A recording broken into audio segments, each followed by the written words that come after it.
اور میں سوال پوچھنا چاہتا ہوں، یو این او اپنی فوجیں بوسنیا سے اب نکال رہی ہے اور امریکہ نے بھی حامی بھری ہے کہ وہ ان فوجوں کو حفاظت سے نکالنے میں مدد دے گا.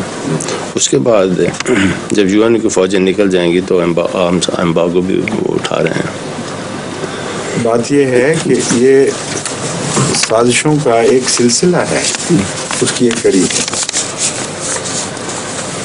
یہ یہاں کے جو وہ دانشور جو دل میں کچھ سچائی رکھتے ہیں، وقتاً فوقتاً اس موضوع پہ سوال اٹھاتے رہتے ہیں، ہمیشہ انہوں نے وہی بات کہی ہے جو میں اس سلسلے میں بیان کرتا ہوں، اور کھل کے اس کے اوپر نہ صرف وہ بات کہتے ہیں بلکہ زیادہ اچھے انداز سے ان معنوں میں کہ ان کے پاس وسائل ہیں، وہ ثبوت بھی مہیا کرتے ہیں ساتھ. میں تو ایک جائزہ پیش کرتا ہوں، اور یہ جو دانشور ہیں یہ باقاعدہ ثبوت بھی مہیا کرتے ہیں اور بڑی محنت کر کے وہ حوالے نکالتے ہیں جس سے ثابت کرتے ہیں کہ بات اس طرح ہے. ان سب کا میرے پاس ان کے حوالے پڑے ہوئے ہیں سب. کسی وقت میں امید رکھتا ہوں کہ انشاءاللہ بوسنیا کے پس منظر کیا ہوا، کیا سازشیں تھیں، وہ اپنی زبان میں کچھ کہے بغیر مغربی دانشوروں اور امریکن دانشوروں کی زبان میں اس کو ایک کتابی صورت میں شائع کر دیا جائے. وہ مرتب ہے ہر چیز، لیکن ابھی کچھ اور وقت لگے گا.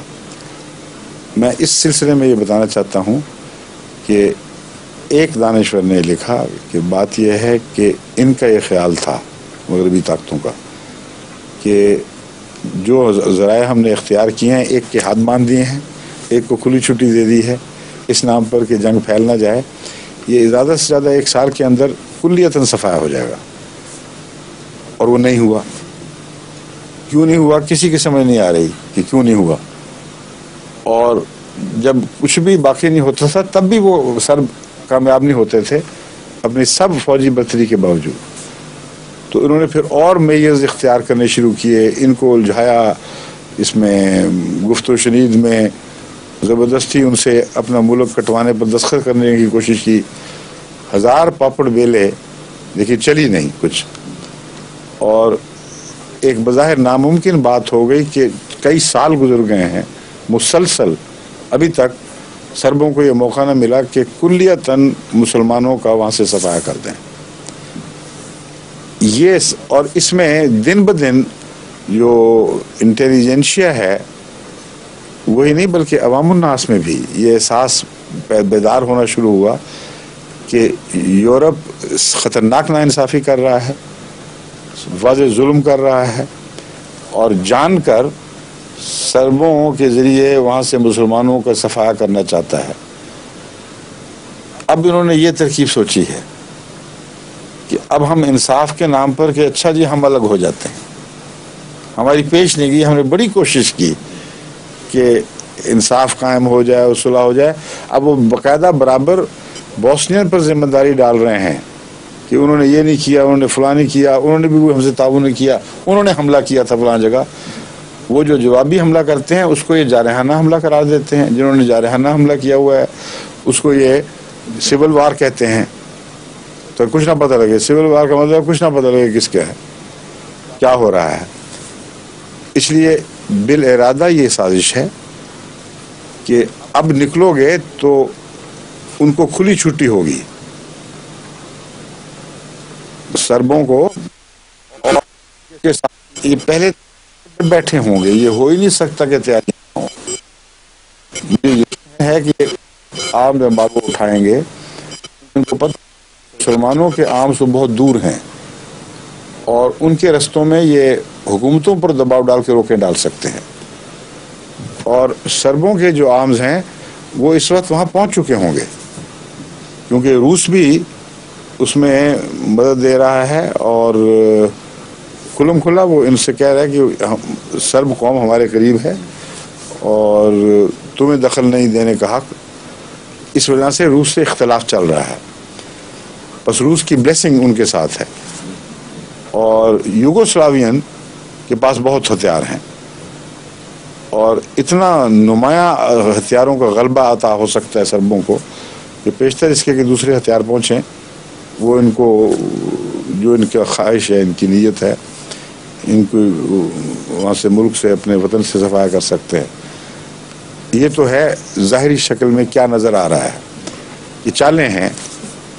اور اس سلسلے میں میں نے ایم ٹی اے کو کہا ہے کہ ان کے اپنے دانشور پیش کریں. میں جب کہوں گا تو کہیں گے دیکھو جی ہمارا پروپیگنڈا کر رہے ہیں بیٹے. ان کے اپنے دانشوروں کو دعوت دیں. اور ہم نے ایک بہت چوٹی کے دانشور سے معاملہ طے کر لیا ہے، وہ عنقریب انشاءاللہ آ کر ایم ٹی اے میں ہمارے سوالات کا جواب دیں گے اور اس پوزیشن کے اوپر وہ روشنی ڈالیں گے ایک بہت بزرگ برٹش دانشور کے طور پر. اپنی قوم اور یورپ کے مزاج کے مطابق وہ بتائیں گے کہ میں یہ سمجھتا ہوں یہ حرکتیں ہو رہی ہیں. اس میں دیکھیں جو میں تجزیہ پیش کر رہا ہوں وہی وہ کریں گے. میرا اندازہ ہے جو بھی فرق ہوا بہرحال ان کی اپنی رائے ہوگی، لیکن اس وقت پھر ہمیں کوئی یہ نہیں کہہ سکتا کہ ایم ٹی اے کوئی پروپیگنڈا کر رہی ہے یک طرفہ.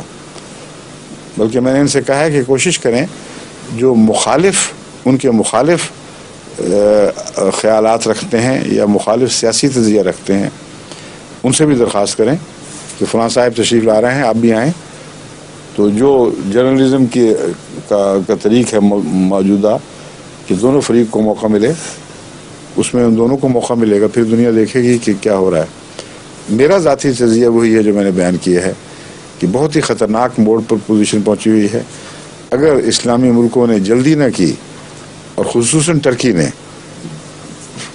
بلا تاخیر ان کو ہتھیار اور ضرورتیں پوری کرنے کے لیے سامان نہ بھجوائے تو پھر اللہ بہتر جانتا ہے کہ کیا ہو. ویسے جس طرح ساری دنیا میں جماعت دعائیں کر رہی ہے، مجھے امید ہے کہ انشاءاللہ ان کی یہ تدبیر بھی نہ کارگر ثابت نہیں ہو سکتی. یہ ڈرامہ دیکھا کس طرح شروع ہوا تھا؟ امریکہ کا جہاز کتنا بنا بنایا کھیل تھا. یہ بہت ہی کوئی حد سے زیادہ کوئی سادہ ہوگا جو یہ سمجھے کہ اتفاقاً امریکہ نے بغیر مشورے کے اپنا جہاز پیچھے ہٹانا شروع کیا. کوئی سوچ سکتا ہے؟ اتنی سیاست، ان کی ڈپلومیسی اتنی ترقی کر چکی ہے اور چھوٹے سے چھوٹے معاملے میں ایک دوسرے سے معاملہ فیملی کر کے چلتے ہیں کہ ناممکن ہے کہ پہلے سے سوچی سمجھی تدبیر کے سوا یہ اتفاقاً حادثہ ہو گیا ہو. اسی سے پھر خیالات کا رخ انہوں نے اس طرف موڑا. اچھا پھر تم امبارگو اٹھانا چاہتے ہو، تم یہ کرنا چاہتے ہو کہ نہیں ہم تو نہیں چاہتے، ہم تو یورپ کے ساتھ مل کے چلیں گے. اچھا یہ نیٹو میں پیش کر دو، یہ تو ہمارے بس کی بات نہیں رہی.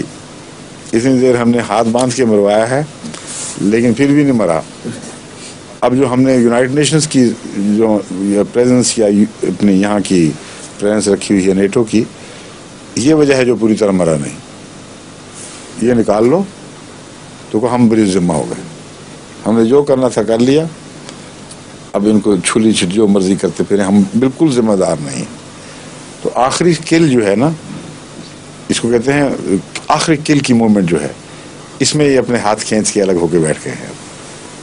اللہ کی تقدیر چلے گی جو بھی ہوگی، مگر دعا ہمیں ضرور کرنی چاہیے. بہت ہی خطرناک لمحات آنے والے ہیں. اور